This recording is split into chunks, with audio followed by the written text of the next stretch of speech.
చిన్నబాబుకి అదే మన నాగార్జున సార్కి కోపం వచ్చింది. కాదు, చిర్రెత్తుకొచ్చింది. అదేంటి, గగనం సినిమా హిట్ టాక్తో మంచి మూడ్లో హ్యాపీగా ఉండాల్సిన నాగ్కి అవతలి వాణ్ణి కొట్టేంత వెర్రి కోపం ఎందుకు వచ్చిందో. మోహన్ బాబు బర్త్డే సెలబ్రేషన్స్ కోసం తిరుపతికి వచ్చిన నాగ్ అక్కడ జనం మూగి ఫ్యాన్స్ తోసుకురావడంతో తెగ చికాకు పడిపోయాడు. పాపం మీడియాతో మాట్లాడదామని అనుకున్నాడు. గొట్టాలన్నీ పోగయ్యాయి. ఇంతలో ఫ్యాన్స్ తోసుకుంటూ మీదకొచ్చేసరికి మన నాగుకి కోపం వచ్చేసింది. సరిగ్గా ఏర్పాట్లు చేయకుండా పొరపాటు చేసినందుకు మేనేజర్ తల మీద ఒక్కటంటే ఒక్క డప్పా కొట్టాడు.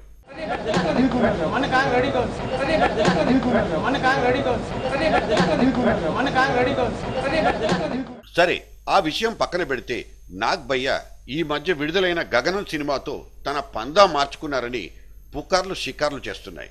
పెద్ద స్టార్ ఇమేజ్ కాబట్టి బిగ్ బడ్జెట్ భారీ సినిమాలే చేయాలనుకునే రోజులకు కాలం చెల్లింది. ఆ మాటకొస్తే ఈ మధ్య అన్ని బిగ్ స్టార్ సినిమాలు బాక్సాఫీస్ దగ్గర బోల్తా కొట్టాయి. చక్కటి ఇతివృత్తంతో హాలీవుడ్ స్టైల్లో తీసిన గగనం సినిమాలో నాగ్ పర్ఫార్మెన్స్కు మంచి రెస్పాన్స్ వచ్చింది. దిల్ రాజు తీసే సినిమా కాబట్టి దానికి ఎస్ అన్నాడు. కానీ అంత చిన్న సినిమాలో ఆయన నటిస్తాడని ఎవరు మాత్రం గెస్ చేయగలరు? ఏదైతేనేం ఇక ముందు ఇటువంటి సినిమాల్లో నాగ్ కనిపిస్తే కాస్త హుందాగా వయసుకు తగినట్లు బాగుంటుందని ఫిలిం క్రిటిక్స్ చెబుతున్న మాటలు ఆయన్ని స్మాల్ బడ్జెట్ మూవీస్ వైపు కూడా దృష్టి సారించేలా చేశాయని చెప్పొచ్చా? ఆయనే కాదు, ఏజ్ బారైపోయి కాస్త ఓల్డ్ లుక్ వచ్చిన హీరోలు కొంచెం వయసుకు తగిన పాత్రల్లో కనిపిస్తే థియేటర్లలో జనం కాస్త రిలీఫ్గా ఫీల్ అవుతారు. ఇంకా ఫ్యాన్స్ కోసం అంటూ లవ్వులు స్టెప్పులు అంటూ పరిగెత్తితే వాళ్ళకే నష్టం. Hope Nag is listening. కోపం వచ్చినా సరే, నో హిట్టింగ్ ప్లీజ్.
ఇంటర్నేషనల్ లెవెల్లో కూడా ఒక బ్లడ్ బ్యాంక్ కావాల్సిన స్థలం ఎంతని మేము కనుక్కుంటే 2200 SFT చాలట to run a blood bank. 2200 SFT, సరే 2500 మాక్సిమం. ఇప్పుడు వీళ్ళు తీసుకున్న స్థలంలో 25,000 SFT పైన కట్టచ్చు. సో ఇలాంటి ఒక ప్రైమ్ లొకాలిటీలో ఒక స్థలం ఇచ్చి గవర్నమెంట్ వాళ్ళే కిట్స్ ఇస్తారు, బ్యాగ్లు ఇస్తారు, క్లీనింగ్ కిట్లు ఇస్తారు, అన్ని ఇస్తారు. ఇది చాలనట్టు మెయింటెనెన్స్ కి డబ్బులు కూడా గవర్నమెంట్ ఇచ్చి ఇలాగ నడిపిస్తున్నప్పుడు ఈ బ్లడ్ బ్యాంకు చేస్తున్న చారిటీ ఏంటి ప్రజలకి?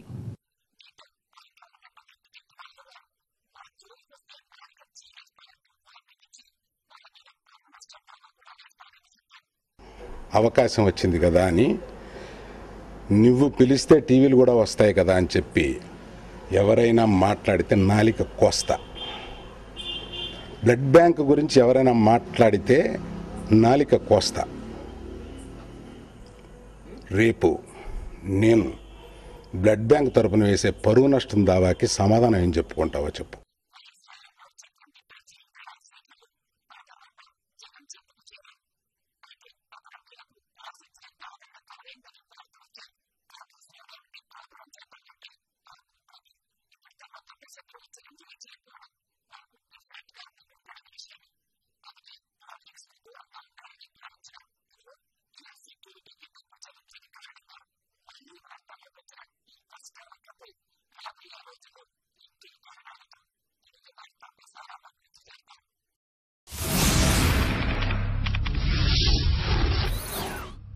గుండెతో ఆలోచించడం మానేసిన మన న్యూ జనరేషన్ గూగుల్కి వెళ్లి మెదళ్లను అప్పజెప్పేసి చేతులెప్పుడో దులిపేసుకున్నారు.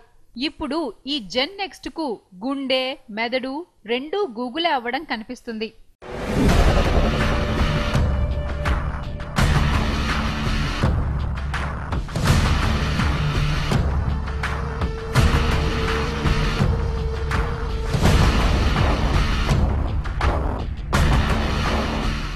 ఇంటర్నెట్ కనెక్షన్ ఉంటే చాలు, సినిమా, టీవీ, మ్యూజిక్, ఫ్రెండ్స్ అంతా స్క్రీన్ మీద ప్రత్యక్షమవుతున్నాయి. లేటెస్ట్ మూవీ, రాత్రి మిస్ అయిన హాట్ టీవీ షోలతో సహా ఒక్కసారి ఆన్లైన్లోకి వెళ్లి అరడజను దోస్తులతో సైమల్టేనియస్ గా చాట్ చేసి పారేయొచ్చు. ఇంకో విషయం అర్థం కాక తలలు పట్టుకుంటున్నారు తెలుసా? ఒకేసారి మన బన్నీగాళ్లు చేసే మల్టీ టాస్కింగ్ విన్యాసాలు, అదే నెట్లో చాట్ చేస్తూ, మ్యూజిక్ వింటూ, ఎదురుగా టీవీలో తమ ఫేవరెట్ టీవీ షో చూస్తూ, మళ్లీ నెట్ మీద సర్ఫ్ చేస్తూ, ఈమెయిల్స్ చెక్ చేసుకుంటున్న కనుబొమ్మల కదలికల స్పీడును గమనించారా? అదే పుస్తకాన్నిచ్చి 4 పేజీలు దీక్షగా కాన్సంట్రేట్ చేసి చదవమని అడిగి చూడండి, వాళ్లల్లో కలిగే అసహనానికి మీరిచ్చే జవాబేంటి? అక్కడ మల్టీ టాస్కింగ్ అలవాటైన మన బబ్లూలు, బన్నీలు ఇక్కడ పట్టుమని 2 నిమిషాలు ఎందుకు స్పెండ్ చేయలేకపోతున్నారు? ఒక చిన్న దృశ్యం గుర్తొస్తోంది. మన సందు చివర ఉన్న చిన్న కిరాణా స్టోర్స్ కి వెళ్లి చూడండి.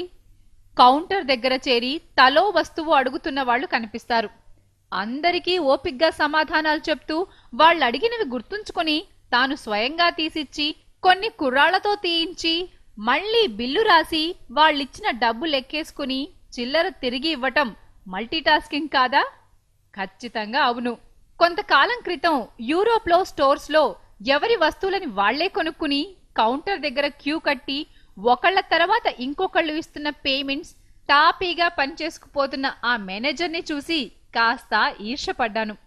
కారణం, ఈ ప్రాసెస్లో ఎవరైనా మూడోవాడు ఇంకో క్వశ్చన్ అడిగితే వాడు కన్ఫ్యూజ్ అయిపోయి మనల్ని విసుక్కుని తన ఎదురుగా ఉన్న కస్టమర్స్ కి ఖచ్చితంగా తప్పుడు లెక్కల బిల్లు చేతిలో పెట్టేస్తాడు. అదే వాళ్ల సామర్థ్యం. మల్టీ టాస్కింగ్ అలవాటు లేని బ్రెయిన్స్ అవి. పోన్లే, మన బన్నీస్ అండ్ బబ్లీస్ మన జనరేషన్ కంటే ఫాస్ట్ గా ఎదిగిపోతున్నారని గర్వపడదామా? లేకపోతే ఒకే విషయం మీద పట్టుమని 10 నిమిషాలు కూడా ఏకాగ్రత లేకుండా పోతోందని బాధపడిపోదామా? Parent counsellors, attention please.